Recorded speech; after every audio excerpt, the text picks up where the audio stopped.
That really was a moving tribute to Dot. Sadly, Dot is no longer with us, but her work continues to be an inspiration to many. What exactly is Dot's legacy to deaf theatre? And how best can the future of deaf theatre be secured? Now, Maggie Woolley, you knew Dot for a long time, you worked with her.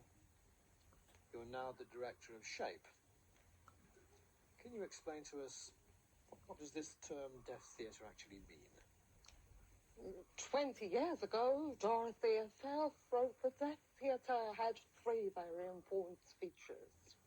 Firstly, it had to be accessible to a deaf audience. Secondly, it uses deaf language, by which she means sign language. And thirdly, it had to be theatre that was based on deaf people's own experience and their way of life and their culture. Now, Paddy, what exactly was Dot's contribution to deaf theatre?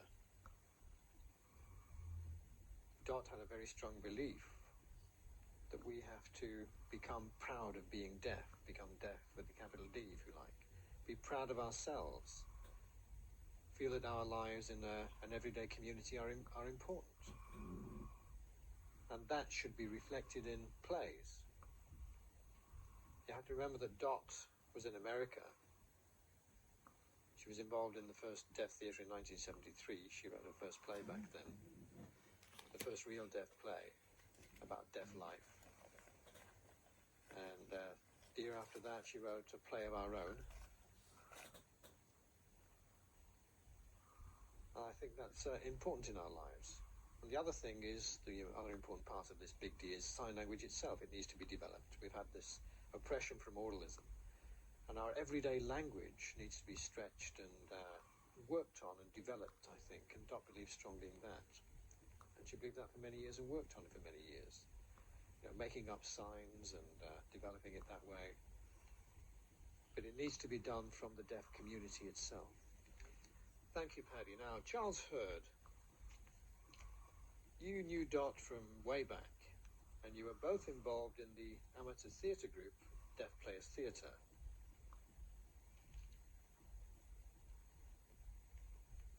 Now, having done all that work with Dot, what memories do you have of her and her contribution to deaf theatre? Well, that's a difficult question, really, because there are so many memories. Good. And really, I think one important memory for me is Dot's enthusiasm. She was always full of enthusiasm. Sometimes the rest of us, couldn't be bothered with going out in the cold and the snow and the fog and the rain to get on with rehearsals and do what we were doing at the theatre. But Dot turned up and, she got everybody going. So enthusiastic about everything. Carol Tweedy is a freelance theatre worker. She feels very strongly about integrated theatre, and I think you might have something to say here. What you said about deaf theatre, it's fine. And integrated theatre, it's got opportunities for jobs for deaf people. But the thing is, it was always the same people attending these theatres and belonging to the groups. And they wanted to know everything that was going on. But in integrated theatre, they were more broad-minded. So deaf people that went into integrated theatre, it wasn't just about acting. They were allowed to work on the fringe side and everything that was involved in theatre, and that was then put into deaf theatre, which helped it to develop. Okay, it's slowly happening, but it is happening. For me, I'm learning so much from integrated theatre. And the different styles that they have, it's broadened my horizons. Any comments? John Wilson.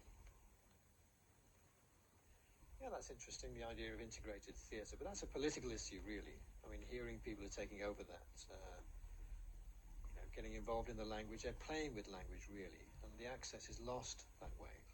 What we need is the equal balance. And integrated theatre, I don't think, is an art form.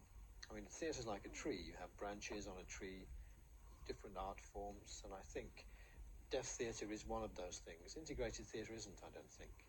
integrated theatre is like a branch that's been cut off and kind of cobbled together, really. I don't think it's that good. Maggie? Now, when I go to a lot of the integrated theatre, the professional theatre, okay, it's nice for hearing people, but the actual quality of the culture and the quality of the language is appalling, really. In fact, I'm embarrassed by what some of these people are doing to deaf theatre. Well, what Carol was saying about integrated theatre is right. It's worthwhile, because hearing people need their awareness of deaf culture and theatre raised, certainly. But Dorothy herself was in favour of theatre for deaf people by deaf people. Integrated theatre is, by necessity, doing English plays written in English. And, Dot's belief was that everything should be deaf. It should be written in a deaf language and done for deaf people by deaf people. I think that's right too. That's an important point. John Wilson. You're responsible for deaf arts in Shape. Do you feel that it's worth using funding on integrated theatre? What's your view?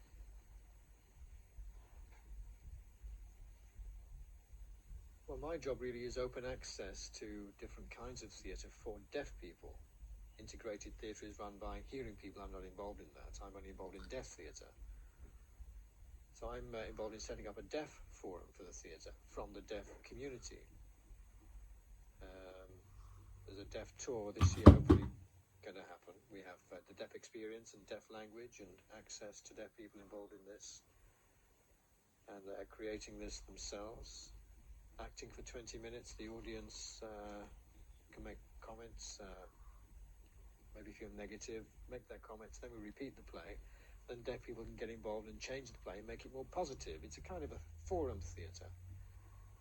We did this in 1992 as a pilot project, and it really was very successful. Deaf people turned up in fairly large numbers. And I'm following Dot's principles of theatre for deaf people. Hopefully we'll have more of this kind of project. So amateur theatre seems to be the way forward at the moment for deaf people. Now, Janet Tucker, you're a third-year drama student, going for your degree at university in Newcastle.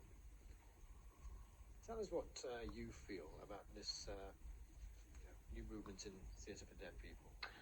The thing that worries me is that because now lots of theatre companies who do integrated work, but there's no professional deaf theatre companies, and that really worries me.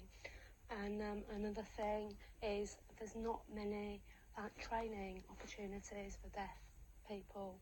There's only one course in the country, that's Reading University, and I've heard that's a really good course, but where else? I mean, I've had a lot of problems on my course. Now that's improving, and I hope in the future other deaf people will follow me there. At the moment I'm working on 3 projects. One project is storytelling show for deaf children.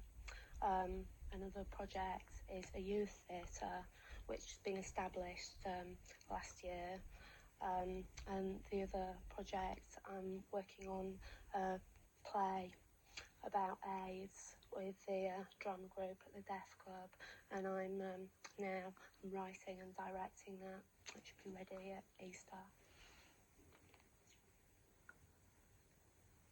Now, Paddy, can you tell us something about the National Theatre of the Deaf in America? I think it's important to discuss what happens there so that we can put on something like that here. Well, in America, yes, they have the National Theatre for the Deaf. And really it went through the same sort of process that's happening here. The people who turn up to see it are hearing people. There aren't many deaf people. It's the same kind of problem that the signing isn't that good. It's not related to the deaf community that much. But it's powerful that some of the people who are involved, as you can see from some of the photographs around here, play with sign language and come up with all these ideas during rehearsals and so on, and then they go away. And some of what happens there is marvelous. You get real deaf performances with a capital D. We have stand-up comics with maybe 1,000 or more deaf people turning up to see that, and they're pretty good.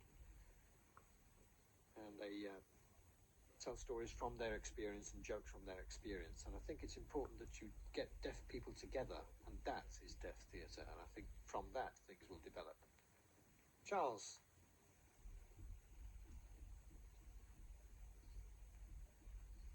Well, I know that probably the happiest time of Dot's life was in America when she was involved with the National Theatre of the Deaf there.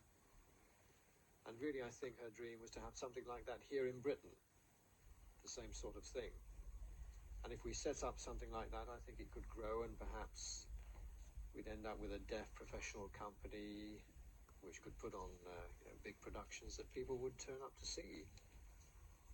If we had a central theatre of the deaf, it would be great, but obviously the problem is always funding.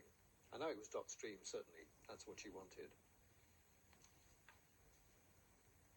Maggie, do you have a dream for the future of a British theatre of the deaf? I mean, how would you see it? I think, what we'd really, really like to have is our own building. You can have a theatre company that tours around the country, always very nice bit of